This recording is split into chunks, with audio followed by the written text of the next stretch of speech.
It's based around Malcolm X. I'm sure many of you will have heard of already. The brother here, Abdul-Malik, will give a small discourse on it, and afterwards we'll have questions. I would like to remind you that if you do want to ask questions, could you leave them until the brother is finished, by either raising your hand or writing them down on a piece of paper and passing them forward. Inshallah, as far as I know, there will be no minibus today, so inshallah, if there's anything, any further announcements, inshallah, we'll announce that afterwards. And as for the food will be served afterwards, and if you still haven't bought a ticket for food, you can buy them straight away.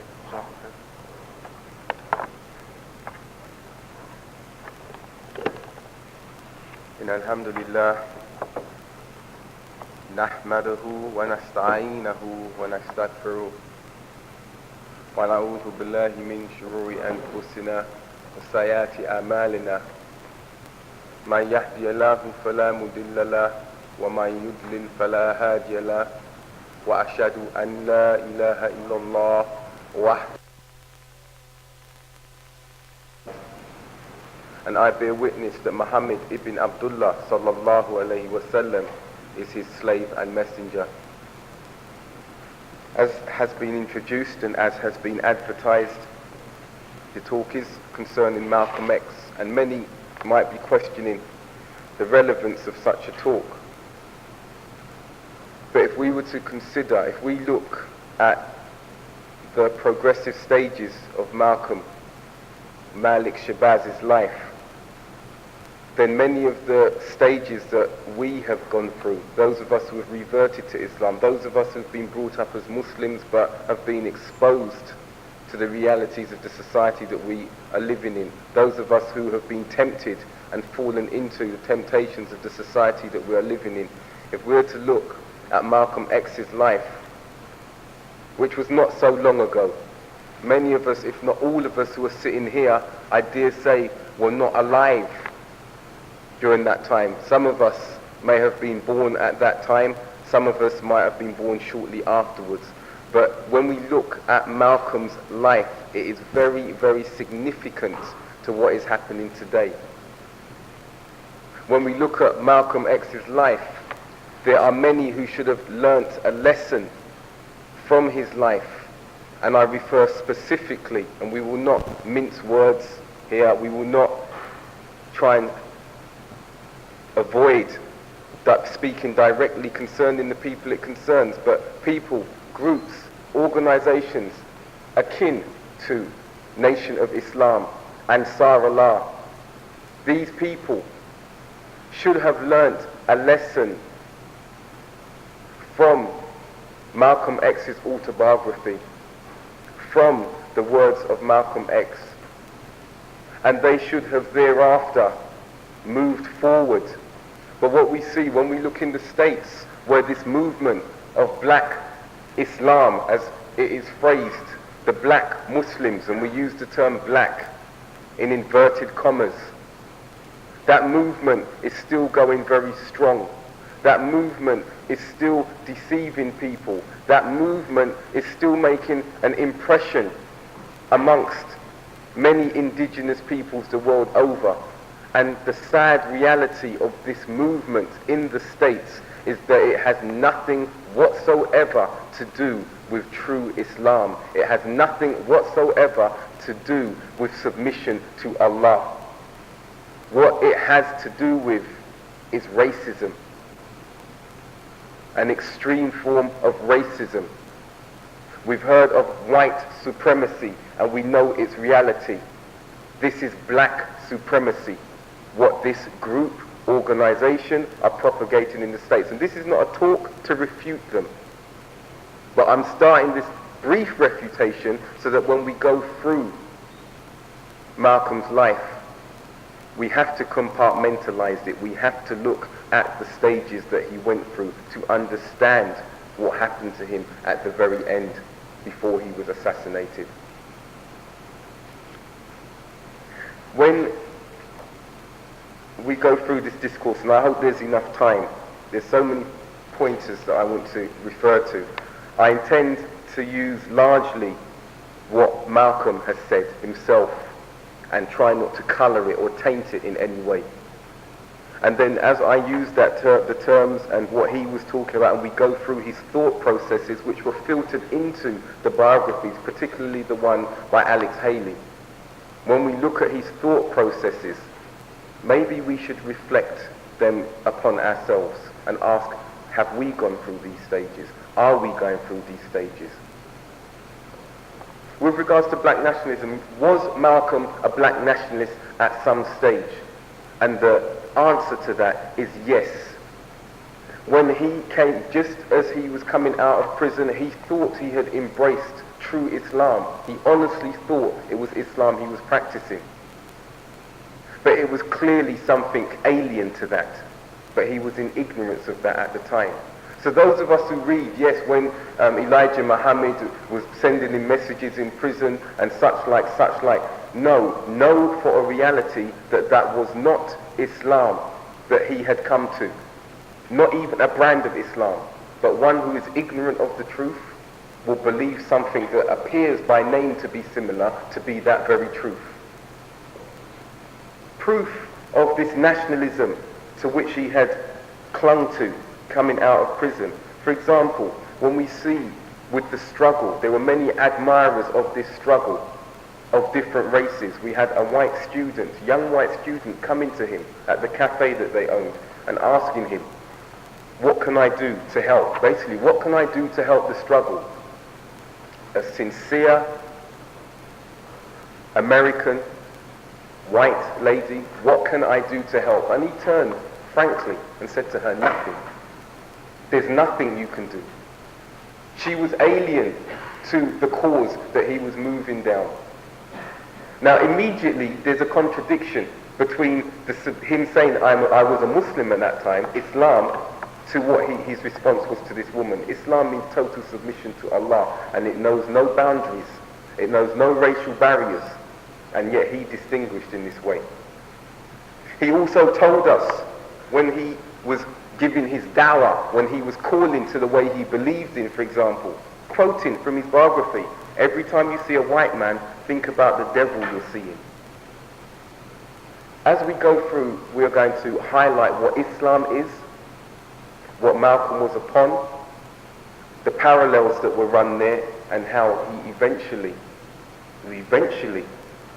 clung to true Islam, the true Islam that has been propagated 1500 years now, the true Islam that the Prophet Muhammad ibn Abdullah sallallahu alayhi wasallam, who came in the Arabian Peninsula 14 to 1500 years ago, propagated. At that time, if you look at the 60s, when Malcolm first came about, he was a light to many of the people, the black population, that were dejected, that were despairing of the racism that they were feeling. The larger movements that were about at that time were those of Martin Luther King, that very peaceful Christian movement, which was one of unification with the whites. And a lot of people clung to that. A lot of people wanted that. But still, there was the more militant sector of the black community. And when they heard Malcolm standing up and saying, they are the devil, they are evil, we need to destroy them in order to move forward, that's when we started having this militant element of the community stepping up and saying yes. And that militant element wanted something to raise their esteem. And they didn't just see a black man speaking against the establishment. They saw a black man saying, I am from a particular religion, and this religion is what is making me propagate this. So the youth of the black nation, the black community of America, embraced this nation of Islam, this brand of Islam in droves. And for many of us who are here today, and many people will come to you and say, why talk against the nation of Islam? At least they're bringing the black man out of the ghetto. So if the same thing was to happen, which it does, to people who are devil worshippers, to people who are in these extreme cults, Christian cults, where copulation is a form of worship, with your brother's wife, with your friend's wife, and all of this sort of stuff. When you look at these individuals, they are educated. When you look at the people they bring from the street, those who didn't have anything to eat, those who didn't have any clothes to wear, they feed them, they clothe them. Will you then say, they're doing good, leave them to do that good? No, you would not. Because there are morals and there are values.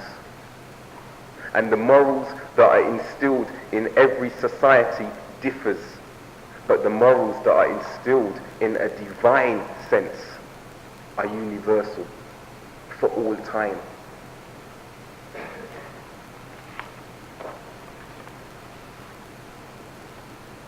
When we look at the impact that Malcolm had, and he was very articulate, as we see, he was very intelligent from youth, a very intelligent individual. When he was in prison, we know that he memorized the dictionary. He would read through the dictionary, memorize the letters, the words, understanding them, which is a fantastic feat in itself. But still, that guidance was not firm at that stage. He came out professing Islam. Islam, friends, brothers, sisters, submission to Allah. And we ask, in this statement that he made at this stage, was this submission? He says, concerning Elijah Muhammad, the founder of the Nation of Islam, my adoration of Mr. Muhammad grew in the sense of the Latin word adore. It means much more than our adoration or adore. It means that my worship of him was so awesome that he was the first man whom I had ever feared. Not fear such as a man with a gun, but the fear such as one of the power of the sun. This admission of worship, this admission of ibadah of this man, Elijah Muhammad, of this man who professed to be a prophet in his own right. And the fundamental belief of Islam that runs right through, like the main artery runs through a body, is that worship should only be directed to Allah, the Most High, most gracious, the omnipotent. To associate anything, anyone with Allah in worship is to commit the most heinous sin in the sight of Allah. And for many of us, we might not understand the importance of that, and that includes Muslims. We might say, no, we don't worship anything else. For those of us who are not practicing a religion, we might say, we don't worship anything else. Look at your partner. Those of us who are not married and might have a girlfriend. Those of us who are married and have husbands or wives. Look at your partner. Is your partner more important than your worship of Allah? Do you place your partner on the same par that you place Allah? Do you place music on the same par? Money, drugs, cars, are they on the same level as your knowledge and worship of your Creator? If they are, you have fallen into this form of worship, because the Muslim, Islam, singles out Allah, singles Him alone. Prophet Muhammad sallallahu alaihi wasallam is not worshipped. Prophet Isa, Jesus alayhi salam, is not worshipped. And we see here that Malcolm at this stage, and I want to make it clear, at this stage, unfortunately, had not rid himself from that scourge that many people were in at that time. But there's a thing that we see about Malcolm as we go along. His constant self-reflection, his constant re-examining of his self, his constant re-examining of the circumstances that he was faced with. Proof of what I'm saying with regards to singling out Allah alone for praise comes in the very first chapter of the Qur'an, the very first verse. Alhamdulillahi Rabbil Alameen. That's what the Muslims say. All praises are due to Allah, the Lord, cherisher, sustainer of the worlds. And then further down, a few verses later, we say, Iyyaka na'budu wa iyyaka nasta'in. Thee alone do we worship, and thine aid do we seek.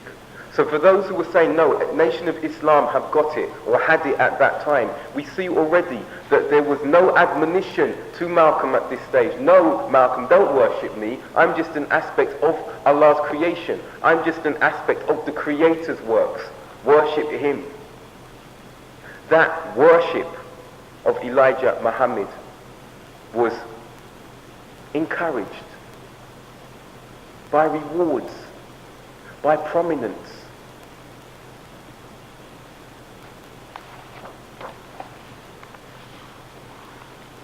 Then Malcolm says, after this reverence that he had with regards to Elijah Muhammad, he went and did the job very effectively. Many of you have read the books, many of you have seen footage of the speeches that Malcolm gave. And then he said in his own words, then I wouldn't waste any time to start opening their eyes about the devil white man. I know you don't realize the enormosity of the horrors of the so-called Christian white man's crime, and that hatred, because of his deliverance, was spread throughout the black community in the States. Now if we look at today, that same thing is being done by someone very charismatic, that if he was to sit here before the likes of you and me now, those of us who are staunch on our religion, we would not help but be impressed by this speaker. And you know who I'm referring to, Louis Farrakhan. Louis Farrakhan,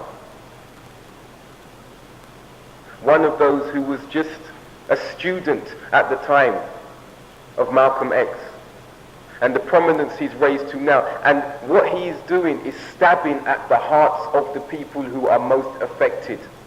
When he tells you, you've been oppressed for 400 years, when he asks you, how come it's just our race all of the time that is being imprisoned on a larger percentage than that of white Americans? Why is it that we have the off licenses and the pimps and the drug pushers standing on our corners, and there on Sunset Boulevard we have nothing like this happening? Why is it that Rodney King, who's witnessed being beaten to a pulp, the officers who've done this are not found guilty? Why? And what it does, what does it do? It hits right here, in the heart, in the emotion, at the emotions. And when an individual, when man becomes emotional, there's no convincing him of anything else. If the truth came and sat right in front of him. And Farrakhan is doing this very, very well.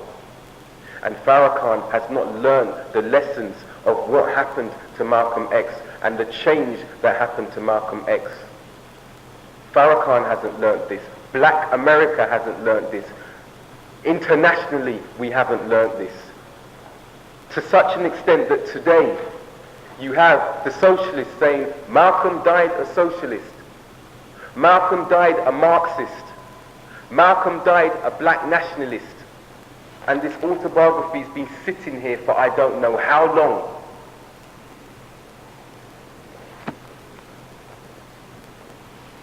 It is accepted, as Malcolm mentioned at this stage, that the reaction to black nationalism, to white racism, would be on the opposite path. Racism being fought with racism. Someone tells you you're inferior, someone institutionalizes racism against you, then your response is more than likely going to be that of racism as well. But then we have to ask ourselves, is that the answer? Is that the solution? Because let's go 20 years from the death of Malcolm X, Martin Luther King, and many of the others, the Black Panther movements, Maya Angelou, writing many books right up until this time now, Stokely Carmichael, who has since reverted to Islam. Have they given the solution and the answer over these 20 years? The same message is being propagated by these people. So as a black man, and especially as a black American, this is Malcolm X now, any stand that I formerly took I don't think I would have to defend it, because it is still a reaction to the society, and it is a reaction that was produced by society, and I think it is the society that produced this, and that should be attacked, not the reaction that develops among the people who are victims of that negative society. Page 49 of his autobiography. So he's explaining that yes, it was a reaction, but then what is the greater reaction? What stares you and me in the face every single day when you wake up, when you look up into the sky, when you look and comprehend, try and comprehend this life, this universe within which you live. When you look at your own self and you see things in yourself, and you look then at the Qur'an and you listen to what Islam says to you. وَالشَّمْسِ وَضُحَاهَا, when Allah swears by the sun and its brightness. وَالْقَمَرِ إِذَا تَلَاهَا, by the moon as it follows it. And he goes on and he swears by aspects of the creation, and he refers to your own inner selves. What should be the reaction then of the individual when they are continually, daily facing signs from their Creator? What should be their reaction? Should we just continue oblivious in this life? No purpose whatsoever. And when we look at how Malcolm moved and progressed in this time, we see that those signs became apparent to him. Where Allah says, travel through the lands and see what happened to those what happened to those before you. When Malcolm traveled and looked at different lives, different lifestyles, and the effects of different cultures upon the people. And this racism that we are so relaxed and happy to propagate, the root of this racism. The three Asiatic religions, Judaism, Christianity, Islam, recognize the story of Adam and Hawa, Adam and Eve. And the reason I bring this story up is because maybe this would shed light on the root of racism. When Adam alayhi salam was created, Allah commanded the angels and Satan, Shaitan, who was in the company of the angels and was not an angel himself, he commanded that they all prostrate to this creation, Adam, that he had just made, just created. And we see the story here. So the angels prostrated themselves, all of them together. Not so Iblis, Satan. He was haughty and became one of those who reject faith. Allah said, "O Iblis, what prevents you from prostrating yourself to one whom I have created with my hands? Are you haughty, or are you one of the high and mighty ones?" Iblis said, this is the crux of the matter now. For racism today, yesterday, and any racism that's going to continue. Iblis said, I am better than he. You created me from fire, and him you created from clay. Then Allah said, get thee out from here, for you were rejected, accursed, and my curse shall be on you until the day of judgment. So if anyone's here saying, oh, this is just a nice Islamic story, this is a story, this story bears great similarity. It is the haqq, it is the truth, but even the Christians acknowledge this story to an extent. Even the Jews acknowledge this story to an extent. This distinguishing in the sense that I am better, my complexion is better, my lineage is better, my family life is better, the locality I live in, my geographic locality is better, so therefore you are inferior. This characteristic, brothers, sisters, and guests, is clearly a root from Iblis. It's clearly a root from Shaitan, the accursed. And when we look at this racism being propagated the world over today, know that these people who do this possess the characteristics of Iblis. And how can anything from Iblis be good? No matter how much it appeals to our desires, how can it be good? The initial result might be good, but the overall and long-term effect is devastating.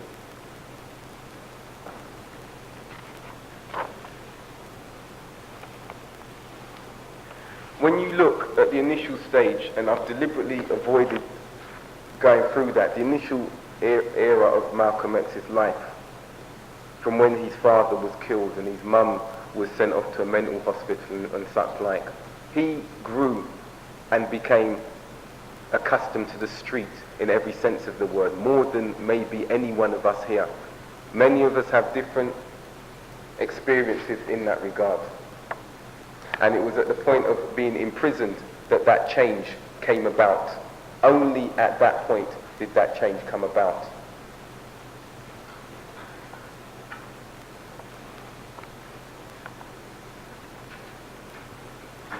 Moving, due to time, to the most significant point of change, and we should all know this by now, was when he went on Hajj, when he embarked upon pilgrimage. And that's when he started noticing the differences. When, before that time, the racism was being propagated to such an extreme degree that I don't know if you know of this story, with regards to one of the main white supremacists at the time.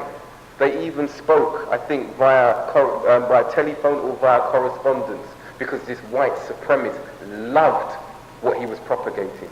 He said, we have to get together sometimes, because this black nationalism that you're saying, repatriation back to Africa, hate the white man, let's have our own state. They were doing exactly the same thing. Just an example of how two polarizations can come together when their message is the same.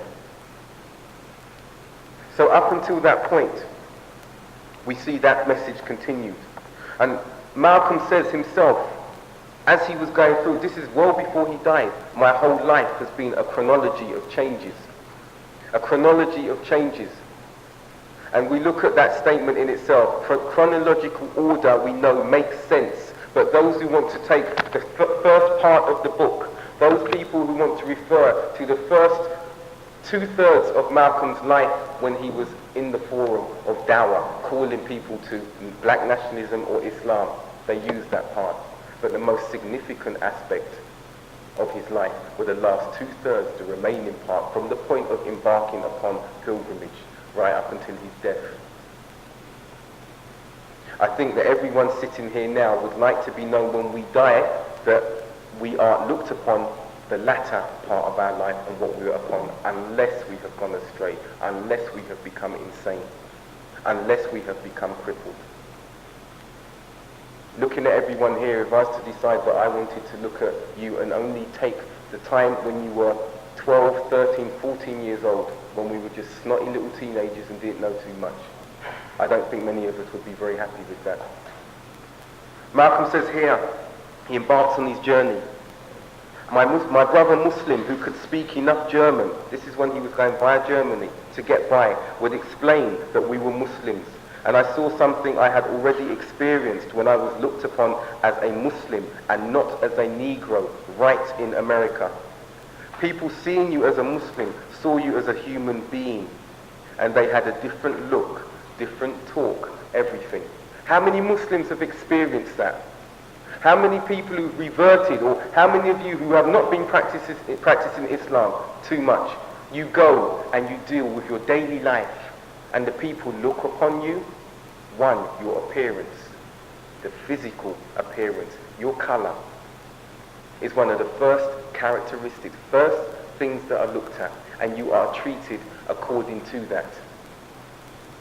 You go into a white shop in a predominantly white area and you are black or Asian, and you know the change in atmosphere. You walk into a white cafe in a predominantly white area, or you happen to be white and you walk into a black club, black cafeteria in a predominantly black area. How many of you will affirm that immediately an atmosphere prevails that you can cut with a knife? And what removed that atmosphere? What did we note from what Malcolm has said here that removed that atmosphere? And it is the only thing that can remove the atmosphere. People seeing you as a Muslim saw you as a human being, and they had a different look, different talk, everything. Because you are a Muslim, and the immediate unification that comes from you being a Muslim is that you say, La ilaha illallah, Muhammadan Rasulullah. There is no deity, nothing is worthy of worship except Allah. And that Muhammad ibn Abdullah sallallahu alayhi wasallam, not Elijah Muhammad, not Farrakhan, is his slave and messenger. And Malcolm noticed this, by Allah's grace he noticed this. And then on the plane, on the aeroplane, we're looking at someone who has racism steeped in his mind and his heart because of what he's experienced in America. And he hasn't even got close to his destination. But on the aeroplane, packed in the plane were white, black, brown, red and yellow people.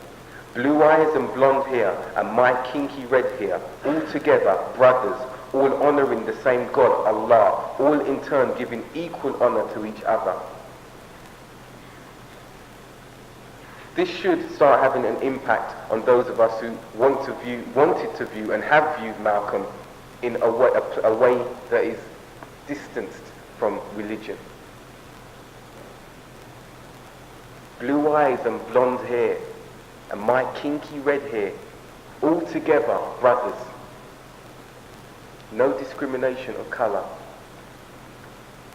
The one thing in common, all honoring the same God, Allah. We see that when Malcolm actually got to Saudi Arabia, ready to do his pilgrimage, he experienced other people praying.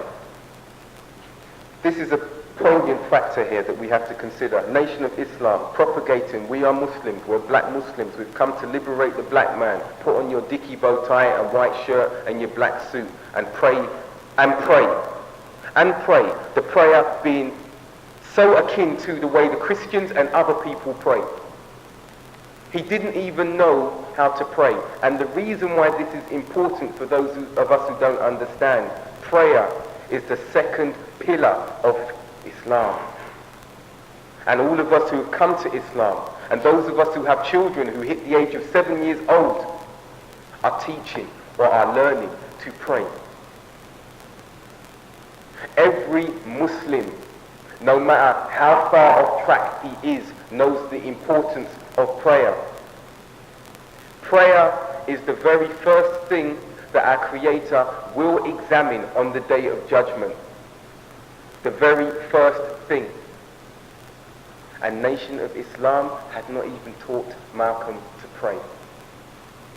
Nation of Islam had not even taught their followers how to pray. The Nation of Islam, we're just saying, the nation of submitting to Allah, the Creator, did not even know the first thing about prayer. And so he had to be taught it right there. Up until that time, remember, considered himself as a Muslim.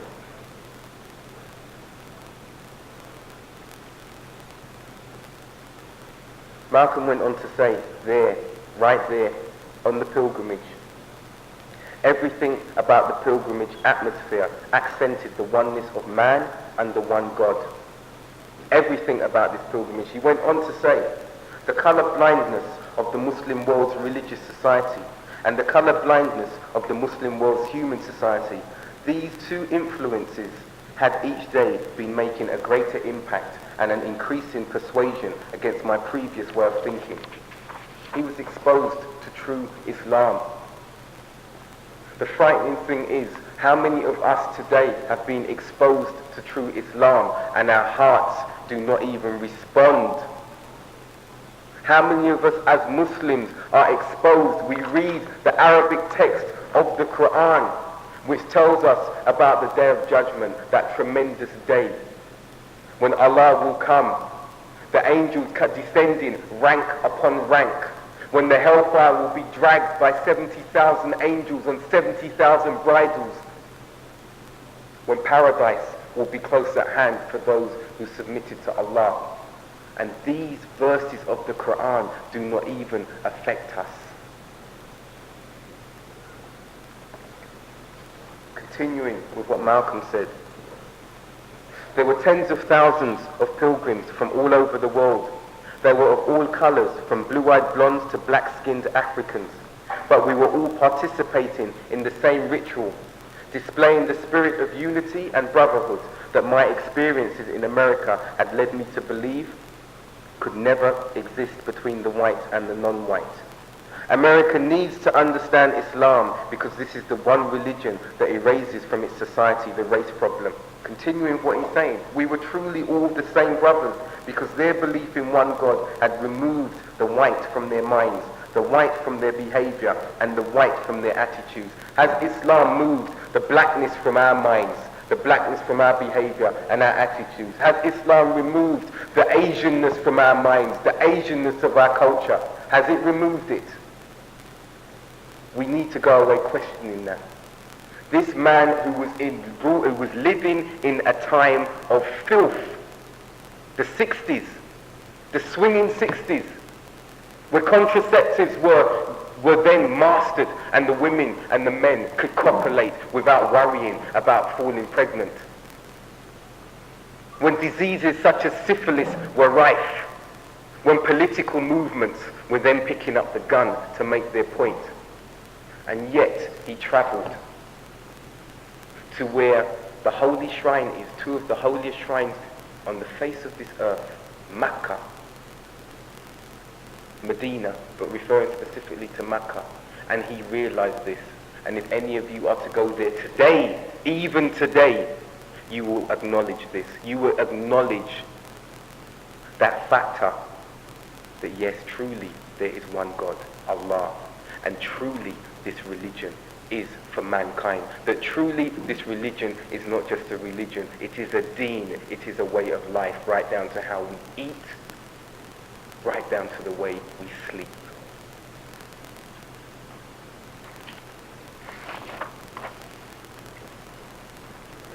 And from the Qur'an, endorsement of what I've said, endorsement of what Malcolm was witnessing on Hajj, on pilgrimage, where Allah tells us in the 49th chapter of the Qur'an, Surah Hujurat, O mankind, we created you from a single pair of a male and a female, and made you into nations and tribes that you might know each other, not that you might despise each other. Verily, the most honored of you in the sight of Allah is he who is the most righteous, he who has the most taqwa. And Allah has full knowledge and is well acquainted with all things. This rendition, this translation of this verse sums it up. That the distinguishing factor is not the paleness of our complexion or our lineage or our locality. It's what is in here. And the thing is, brothers and sisters and guests, it's only Allah who truly knows what is in the heart. It's only Allah who knows how pious you are. And for those who think, well, that's okay, I don't have to be a Muslim, I can go right away and just have goodness in my heart. No, because if you had true goodness in your heart would be screaming out to you, declare that there is none worthy of worship except Allah. Declare this and live upon this and die upon this. Your heart will be telling you this because it is in line with your fitrah, which is the natural state you were born in submission to Allah. And I would say to anyone who's sitting and may want to scoff at what is being said here, the thing about this religion, which is so beautiful, is that everything is established upon evidence. Everything is established upon empirical fact, reality. And so when we come with a counter-argument against Islam, which is why every single person over the centuries has failed, is because they cannot bring a conclusive and firm proof against the book of Allah, the speech of Allah, and the guidance with which the Prophet Muhammad sallallahu alaihi wasallam came with. No one to this day has been able to do it.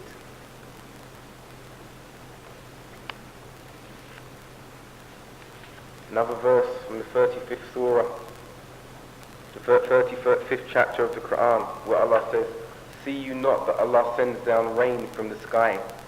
With it we then bring out produce of various colors. And in the mountains are tracks white, red, and of various shades of color, and black, intense in hue," referring to the different shades. "And so amongst men and beasts and cattle are they of various colors. Those truly fear Allah among his servants who have knowledge." Those truly fear Allah among his servants who have knowledge. Have knowledge of what? Have knowledge of the Creator. Have knowledge of the purpose of their lives.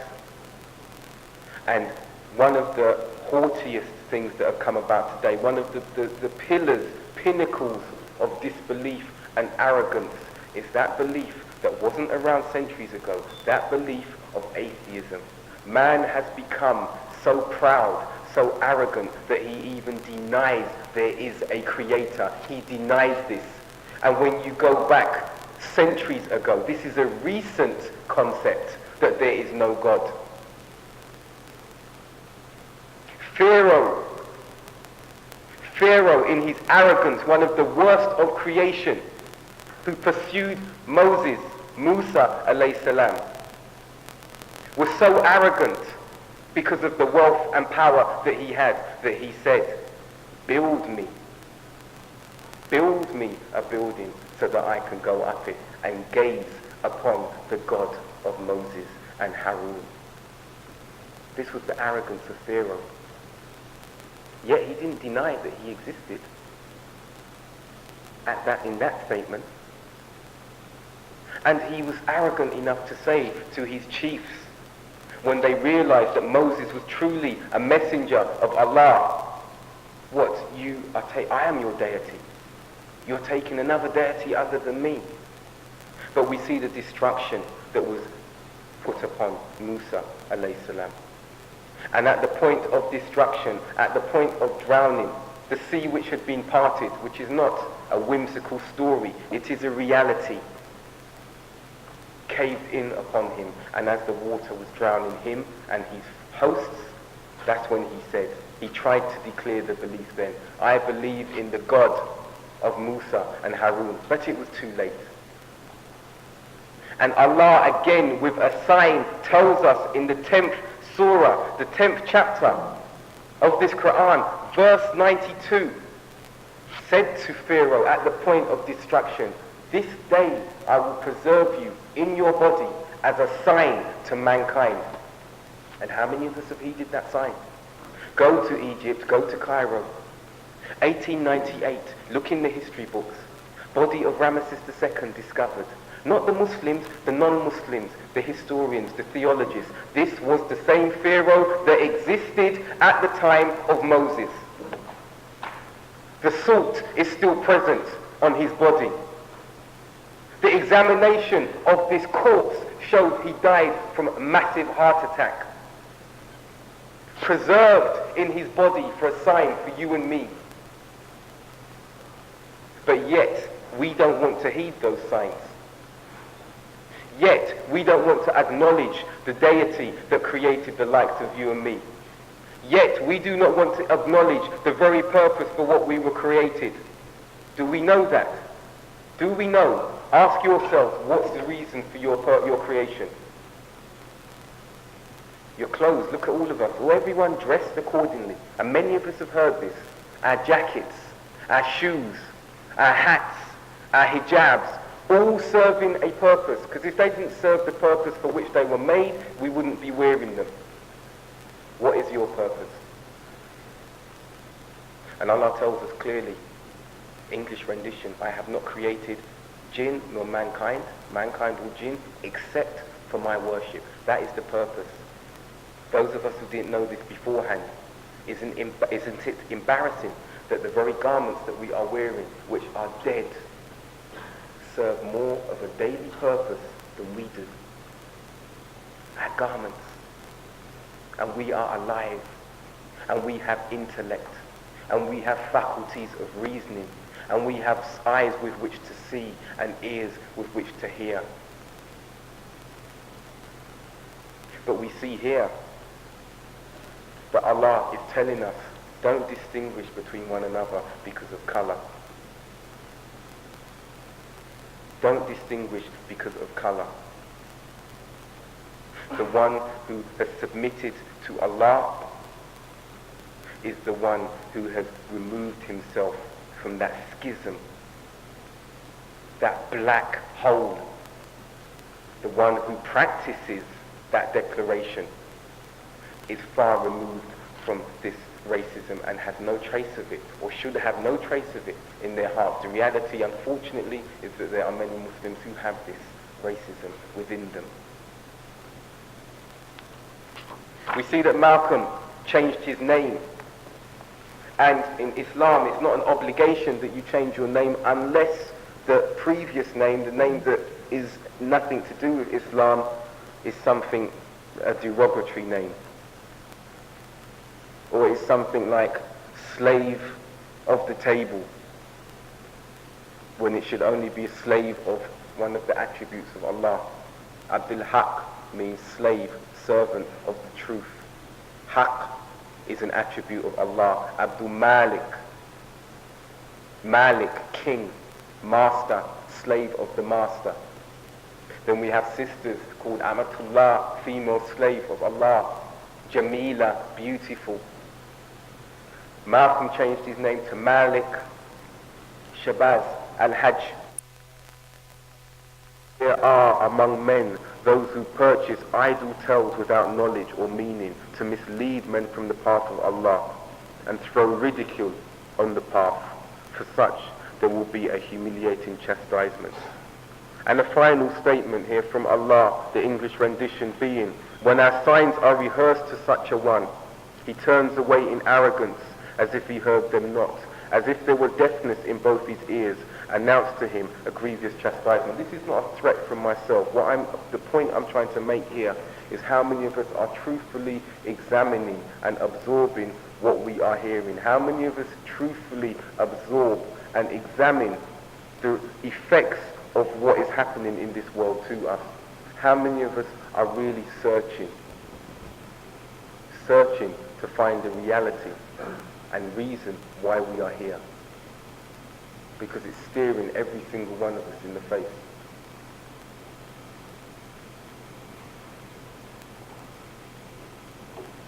Let it not come to the point, as many people have experienced, when Allah takes us from this world, which could be tonight or tomorrow, when we will be questioned about what we did in this life, when we will be asked, who is your Lord?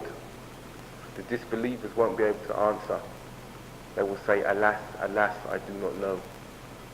Who was that man who was sent amongst you? Alas, alas, I do not know. What was your deen? What was your way of life? Alas, alas, I do not know. And then punishment upon punishment will be wreaked upon that individual, because he was given, she was given the faculties to understand and acknowledge that there is no deity worthy of worship except Allah, and that to him is our final return, and that to him all worship should be due and not the created aspects. Reference to the women.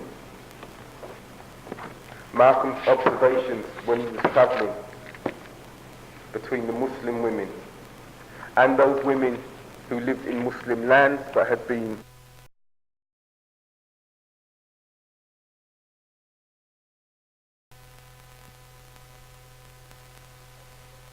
Malcolm's observations when he was traveling between the Muslim women and those women who lived in Muslim lands but had been influenced or affected by the West.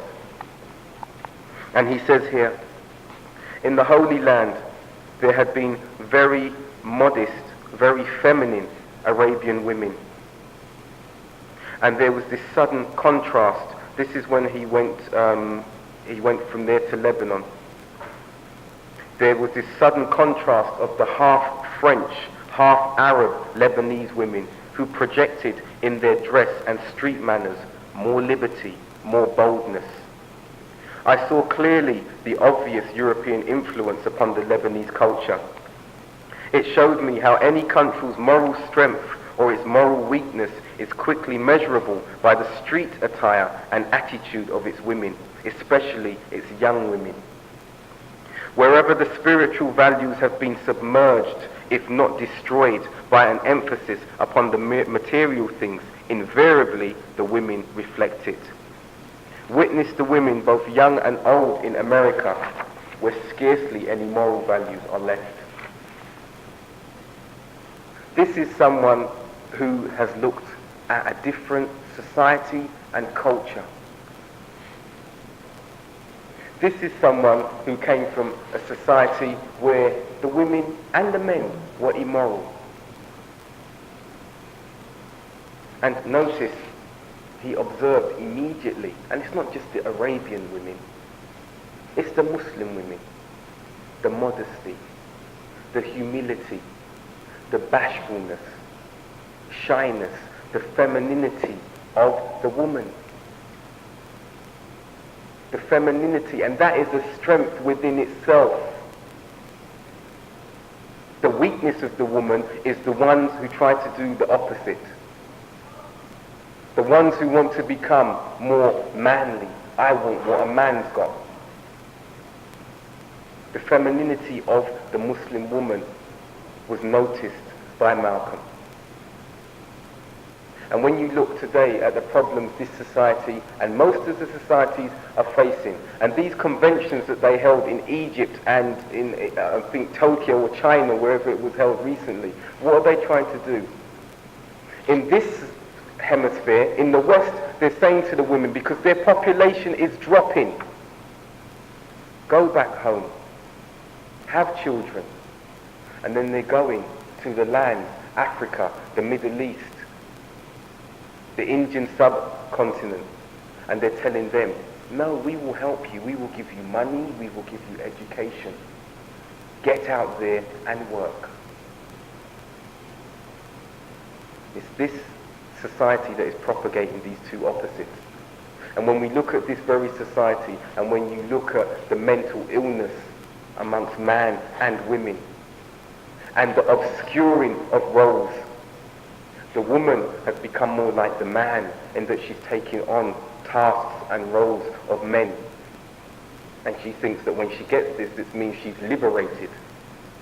And the man feels that, what is it, the 90s man it was now. It used to be the 80s man. The 90s man is the one who lets his wife go out to work and he stays at home, cooks the dinner, washes up, puts on those nice gloves and uses fairy liquid and waits for his wife to come home. And this is the modern man. So to become more effeminate is the way of the man, and to become more masculine is the way of the woman.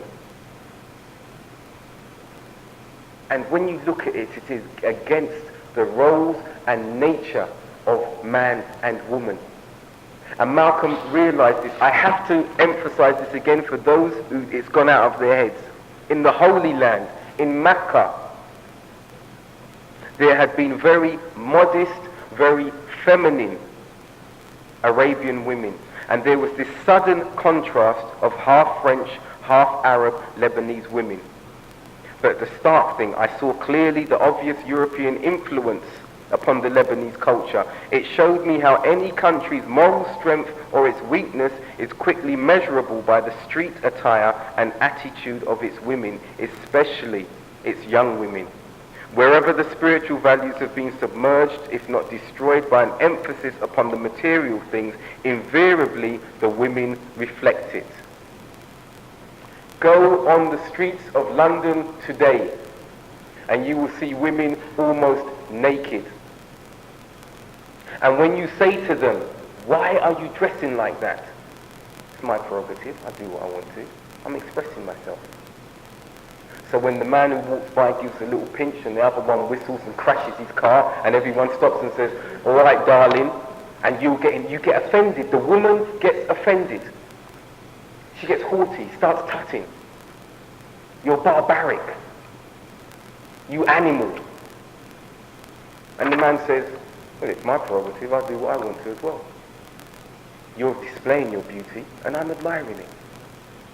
And how boyfriends display their girlfriends when they go to clubs, mini skirts, and walking, and they get jealous when another man is looking and like, oh Peter, your girl's really nice, you know. And he gives them a black eye. Why did, it's ridiculous. The morals and the fibre of this society are being eroded and no one cares about it. And I ask all of us, for the men as well, because it's not just the women, for the men who want to look like Linford Christie, and I hope that he comes to Islam one day, and those men who imitate and wear tight lycra bottoms and think they're men and they're walking, showing their manhood. I say to these people, if someone was to say, for example men, and I'll be frank in this, if someone came and said, why are you wearing those tight lycra bottoms? You've got nothing to show anywhere. And the girl started laughing at you. Oh, look at you, no manhood. And then if the women were wearing these mini skirts and these very revealing, low cleavage dresses, and they thought, yeah, I look the business, I look really nice. And they walked down the street and they saw a man be sick and someone go, oh, you look disgusting. Would you wear those clothes? Would you? The answer is no.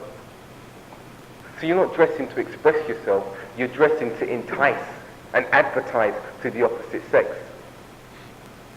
And that modesty that the Muslim woman has is a modesty where her beauty can only be displayed to her husband, and to an extent, meaning hair and such like, arms maybe, to those of her family. And those of us who have daughters, ask yourself this, Muslim and non-Muslim alike. Do you want them to be dressing like the people in this society dress today? Do you want your sons to be wearing these tight lycra bottoms and not being admired only by women, but by men? The values of this society have been eroded. Malcolm realized that in looking at two lands. And yes, you go to some of those Arab lands that have been influenced by the West now, and the women are dressing more akin to the West. And one factor I want to put to all of us that we should consider, and it's the Christians know this story as well. When Satan made Adam and Eve eat of the tree, what was the thing that happened to them? What was it? They realized their nakedness. And what did they do? Through shame, they started covering, getting leaves, covering themselves through shame.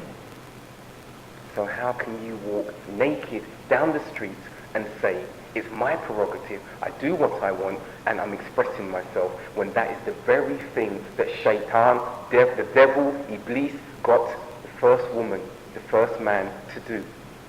Nudist beaches. I'm going to nudist beach today, and no, you don't get tantalized. You just walk around and you see fat people, you see slim people walking naked, saying that they're walking closer to this is their nature. It is not their nature. It is not mankind's nature to display nakedness. If it was the case, Adam and Eve would not have behaved in this manner. They would not have behaved in this manner. If it was the case, they would have said, we found life. Look at us. We're naked. It didn't happen. But you can see how far astray the people are today. And then when you want to say, no, it's just the Muslim women are oppressed because of how they dress. Men have a dress code as well, but look at the Christian women. Go to 2 Corinthians and see that it says to the Christian woman, cover your head when you enter the church and sit at the back and remain silent. Go to the Jewish religion. The Jews who tampered with their religion. The women were to cover their hair and not display their modesty, but the sickness of the Jews was what? The women shaved their heads bald and put on wigs and said, we're covering our hair. This is truth. This is the sickness of the Jews. The women, you can see it today. Go to Golders Green, go to some of the areas. You will see the women are wearing wigs. We're covering our hair, making a mockery of the commandment of Allah.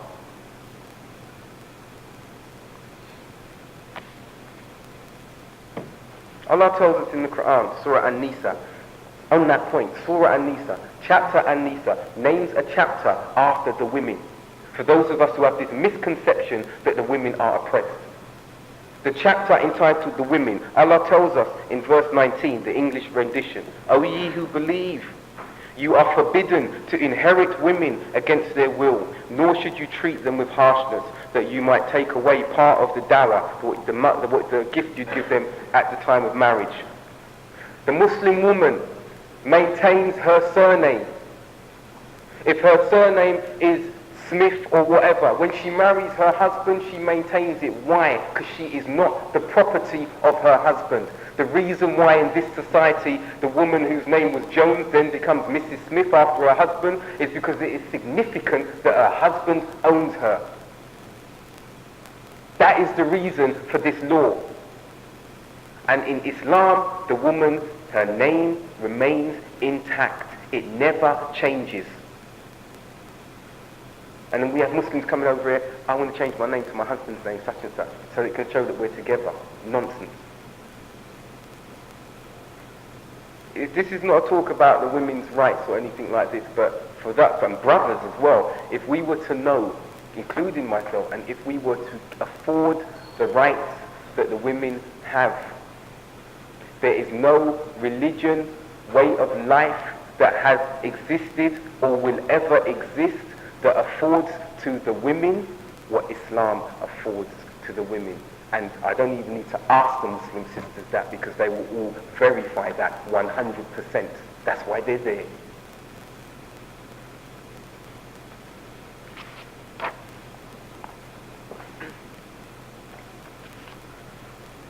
Malcolm noticed one point before we conclude.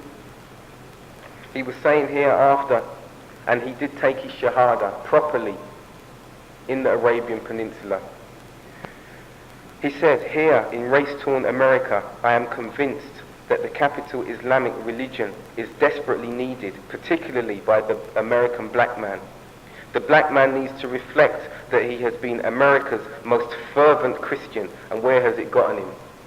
You know what, I remember when I was a Christian and I was speaking to my friend's mum, and I said, I can't accept the story of Cain and Abel, that Cain, not Cain and Abel, Ham, that Ham was cursed, and we are the result of that curse. And she says, well, yes, if the good Lord says it, then we're cursed.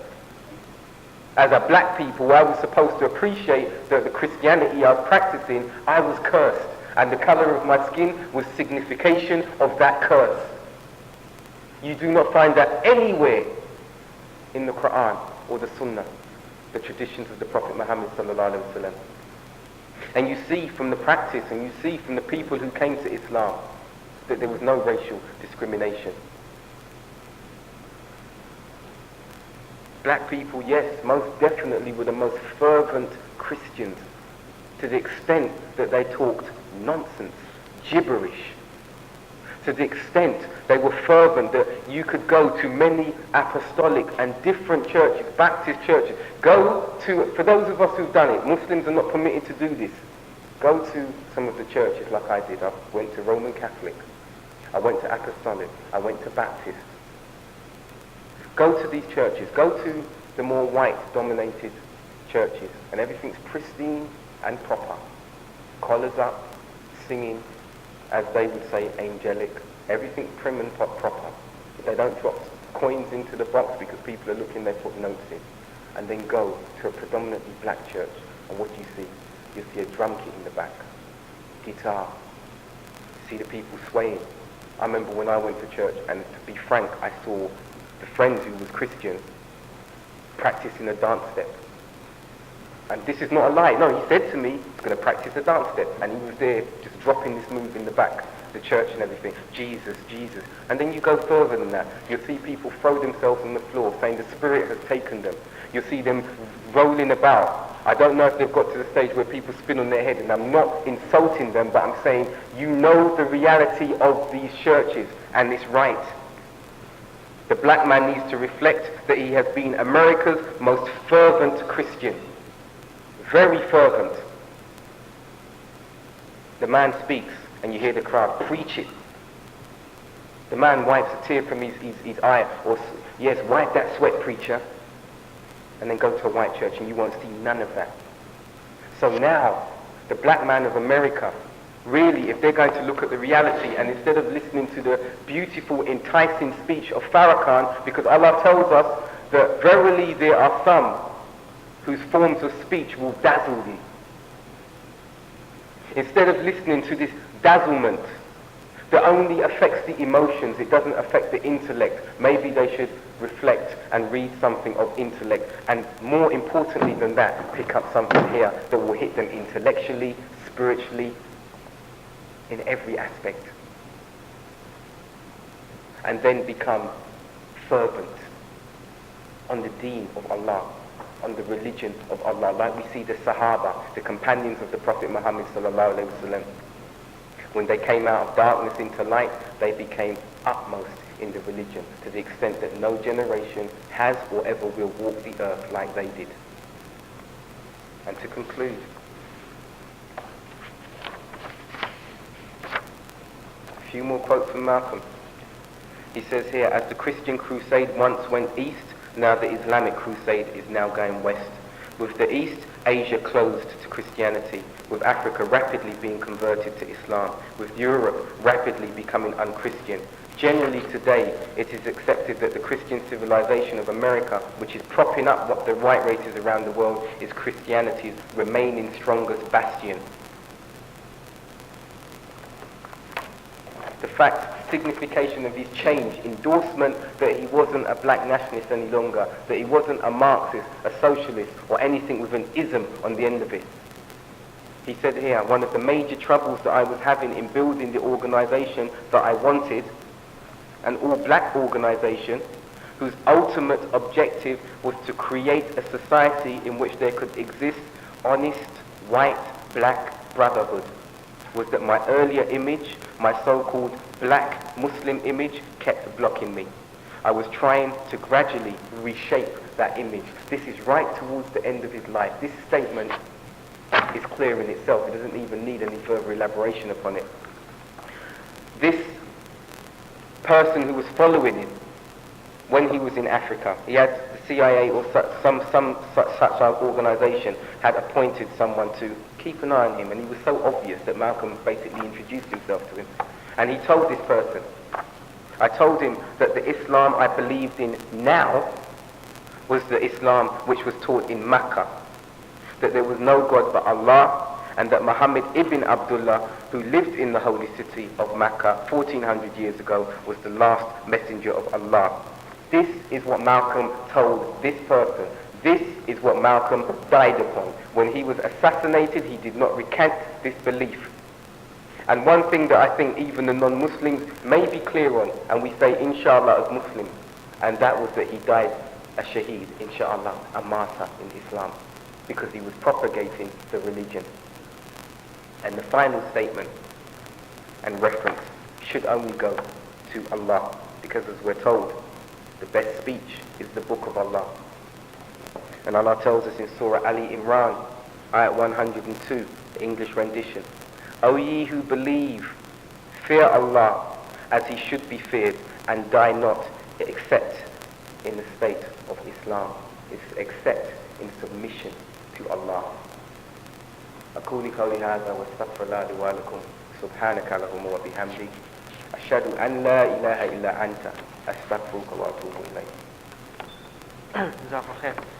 Right, now, if you do have any questions, you can raise your hands, I'll pick you out, or you can write your question down on a piece of paper and pass them forward.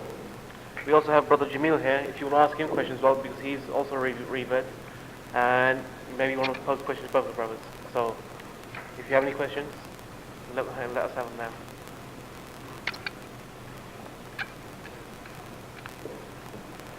Anybody? Islam.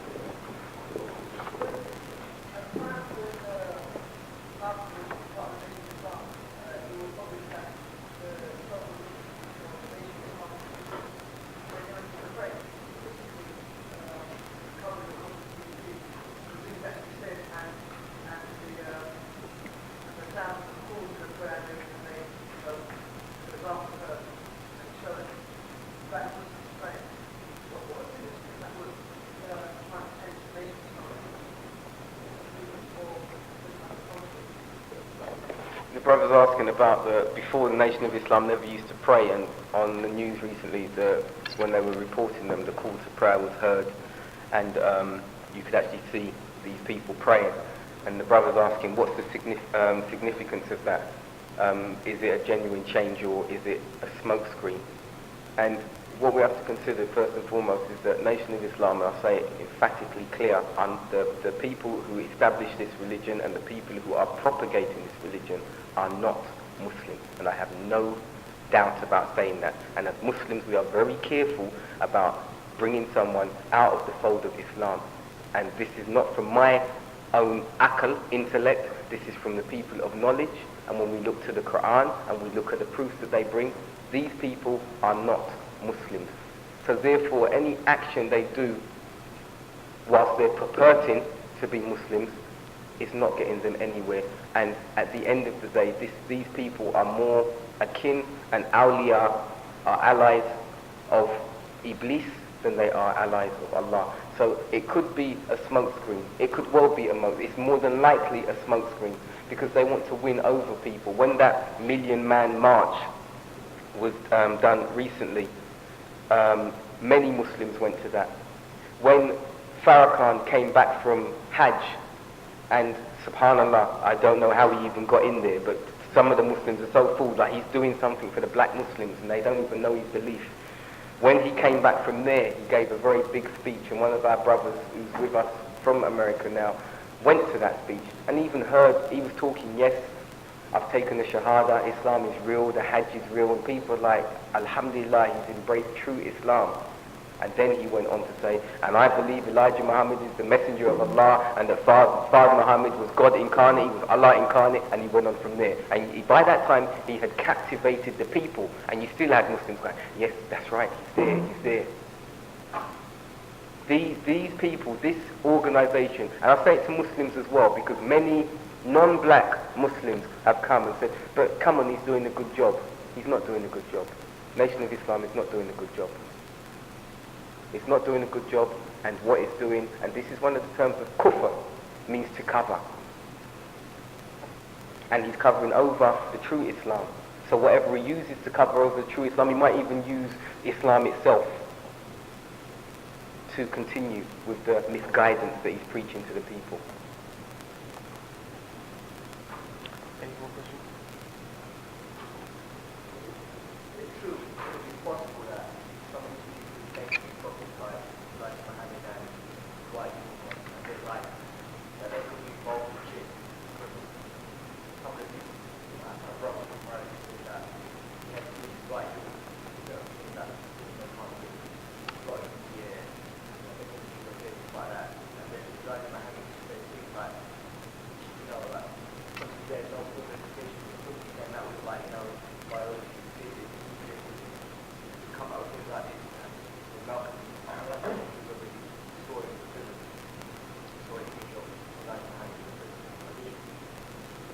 He mentioned that.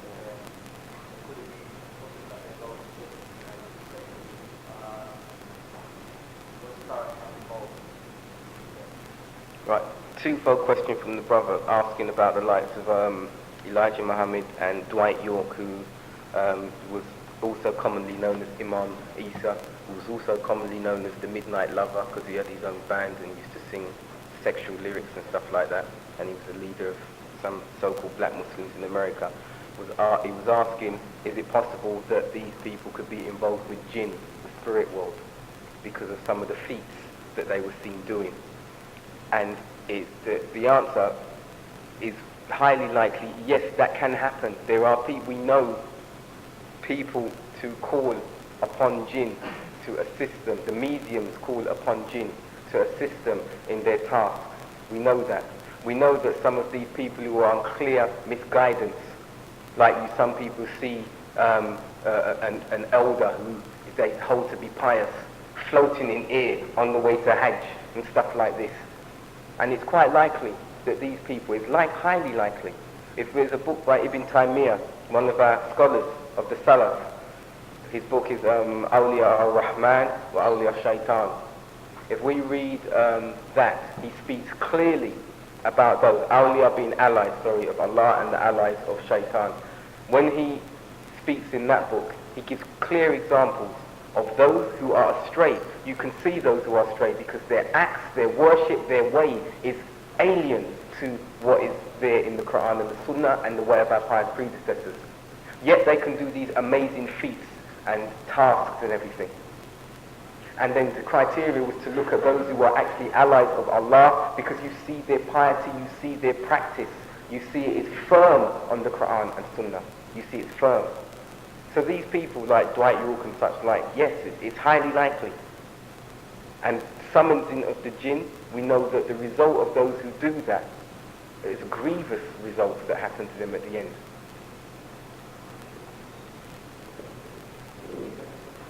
Second question, was it likely that Farrakhan was responsible for the assassination of Malcolm X?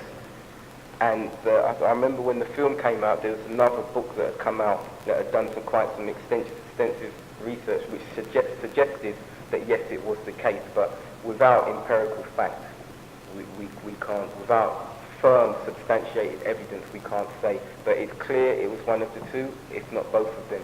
The intelligence sources, the CIA, and or Nation of Islam.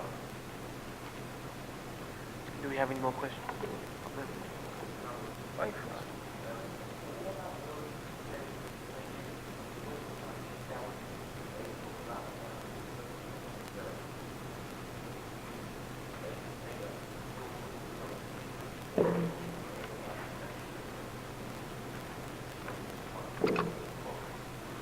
Good question. When calling the Nation of Islam members to the true Islam, they say, well, you say you're calling me to the deen and there's racism amongst your own practices. That's very true, and it's an unfortunate disease. And there is a hadith, a tradition from the Prophet ﷺ. I'm not going to quote it because I don't know the exact quotation, but what was mentioned in that is that one of the things that wouldn't disappear among his ummah sallallahu alaihi wasallam was that of pride and lineage. That wouldn't disappear. Now I'm going to say a hadith which is authentic, which is in Sahih Al-Jamaikee and was authenticated by Sheikh Al-Albani, one of our prominent scholars of today, and can be found in volume 2 with regards to Mishkat. In volume 2 of Mishkat, we know of the volumes of Mishkat, and it's under the chapter entitled Boasting. I'm going to say this without any qualms, and I'm smiling now because it is a very firm and direct hadith.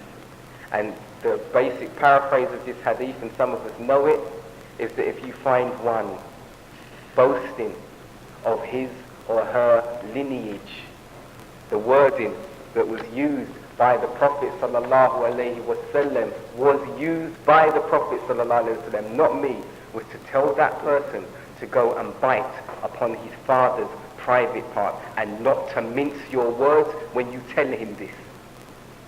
Wallahi, this comes from the Prophet Muhammad sallallahu alaihi wasallam. I've given you the reference.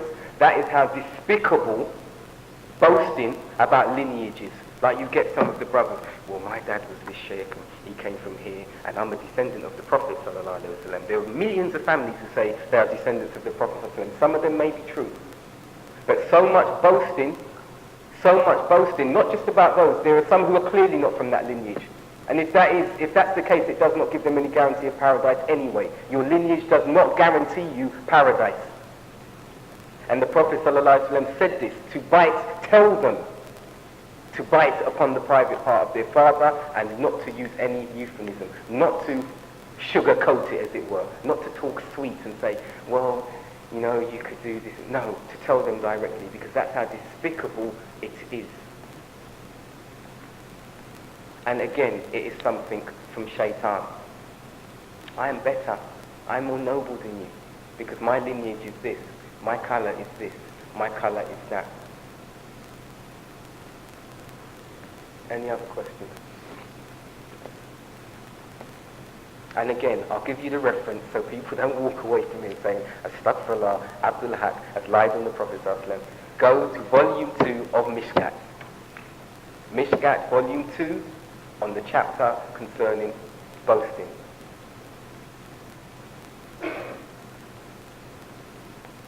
Any other questions? Why is Islam so incorrectly represented in the Western media? For many reasons. The main reason being, first of all, if you look at the pagan Arabs at the time of the Prophet ﷺ, they fully understood what Islam meant. When Allah asked them about His rububiyyah, His lordship, when they asked who created the heavens and the earth, they would say Allah.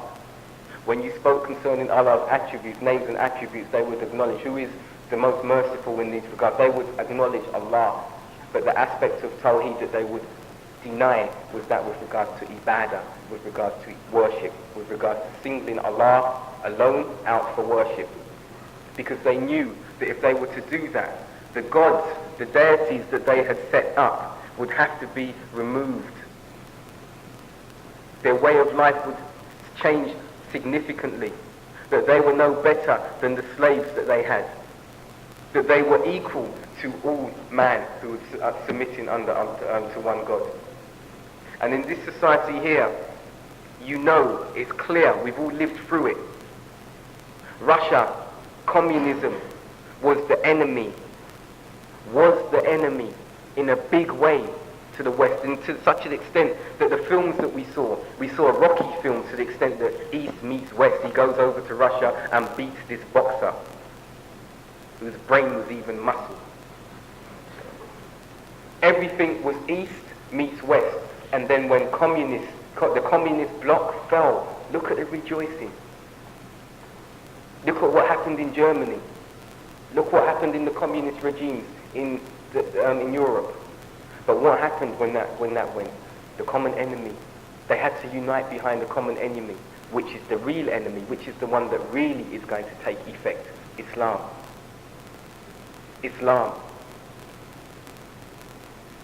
And that battle, the propaganda against Islam is going to intensify because they do not want in any shape or manner for Islam to take over the dictates of this society as they know it today. That's why you've got now, they're not defending, listen, let's realize a reality here, which is it's a startling reality which many people don't look at. Those of us who are old, they don't want us, they want our children. And if you look at the immigration, there's strife occurring in our Muslim lands, which are being assisted by the West with weaponry and such like. So the doors, don't be fooled by this new immigration law that they want to bring in. That is a smokescreen. Don't be fooled by that, because they get you over here. And I'm talking from knowledge, from what I see at work. They're getting you over here, and they're giving you everything. Housing benefit. You don't have to do anything to get money. You don't have to do anything to get a house. They give you everything, and you know what happens in return? You lose your religion. Your children who've never known Christmas because they come from a land where it's Eid that they celebrate. They see a fat man in a red hat, white hat, with a white beard, who's smiling at them, saying ho ho ho. They go to him and he gives them a present for nothing. And we are coming from our lands because of what is happening there, and a lot of that is to do with what our own hands have sent forth. The Muslims are crippling themselves with the assistance of these people, subtly. And we're coming over here and we are losing our religion, and our children are losing the religion. And no matter how much you try to keep that religion with your children, they're looking at a contrast. Paul and Michael got 50 Christmas presents. And they sang Noel, Noel, and they looked really happy. And when Eid comes for us, we get maybe a present or a new thobe to wear for Eid. And that's it. So realize that reality, please, Ikhwan. It is a reality.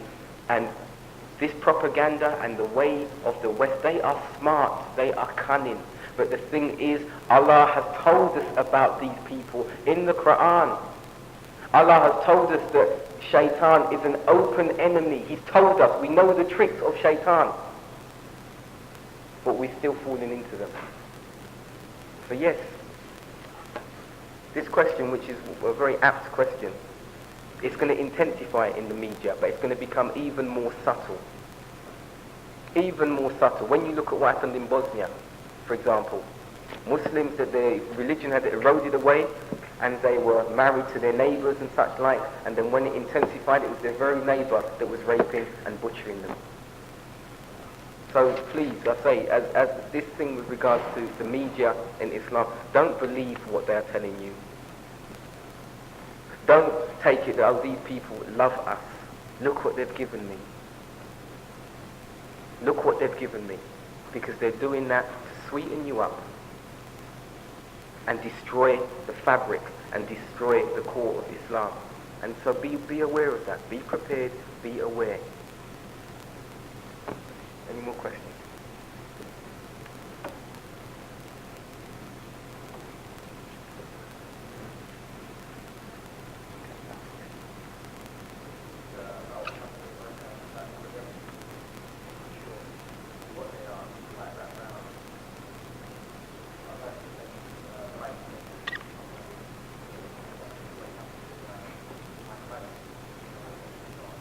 Right.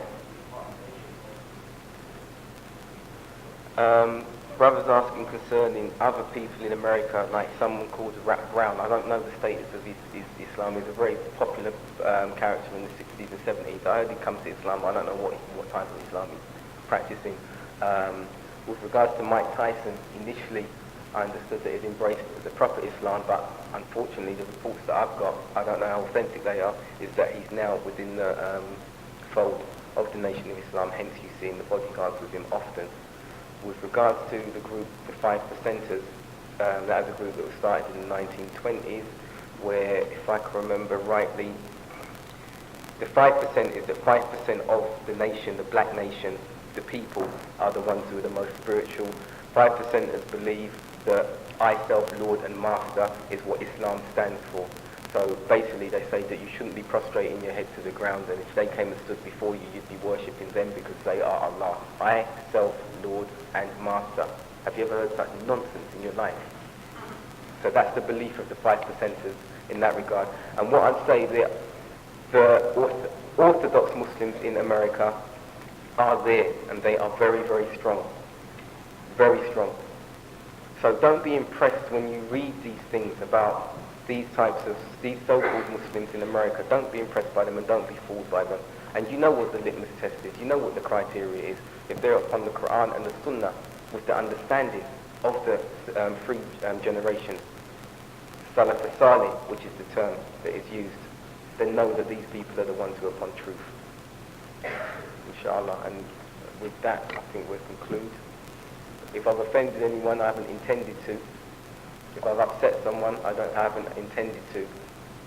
And if there's any non-Muslim guests here today, one plea I make to you, which is, I've got friends here who we came to the deen within a year of each other and everything. If they're non-Muslims here, my plea to you, and it is a plea, I'm not saying I'm the best example, is that you need to know your Creator. You need Islam. It's not a matter of you need Islam. You need to get up early hours of the morning and stand before Rabbil Alameen, the creator of this universe, of you and me, who knows you better than you know yourself. And you need to put your head down in prostration and submit yourself to him in prayer and in every act that you do in your life. Inshallah. Assalamu alaikum. And Jazakallah khair. Like the brother said, if you want to speak to him afterwards, you can come and see him personally and ask me direct questions yourself. The food has arrived, and inshallah, people with tickets can obviously go and get the food straight away. And inshallah, if you haven't paid, you can pay right now, inshallah, and food will be passed out. Inshallah, sisters will be served first, so we'll bring the box over here and serve yourselves, inshallah. That's it. And except tomorrow, we have an ex-Jew, an ex-Hindu, now Muslims, will be coming in and speaking about their experiences. Inshallah, will be held in the same room here at 5:15 tomorrow. Thank you very much. Assalamu alaikum wa rahmatullah. Wa alaikum. أعوذ بالله من الشيطان الرجيم بسم الله الرحمن الرحيم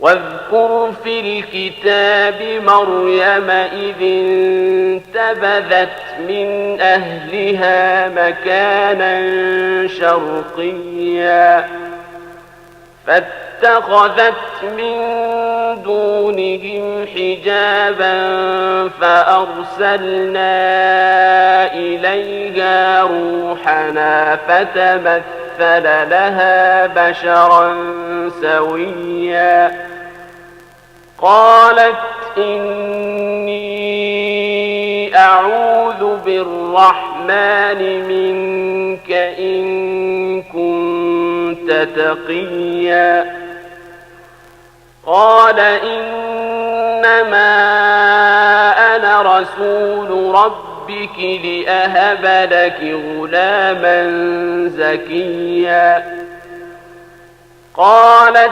أنى يكون لي غلام ولم يمسسني بشر ولم أك بغيا قال كذلك قال ربك هو علي هين ولنجعله آية للناس ورحمة منا وكان أمرا مقضيا فحملته فانتبذت به مكانا قصيا فأجاءها المخاض إلى جذع النخلة قالت يا ليتني مت قبل هذا وكنت نسيا منسيا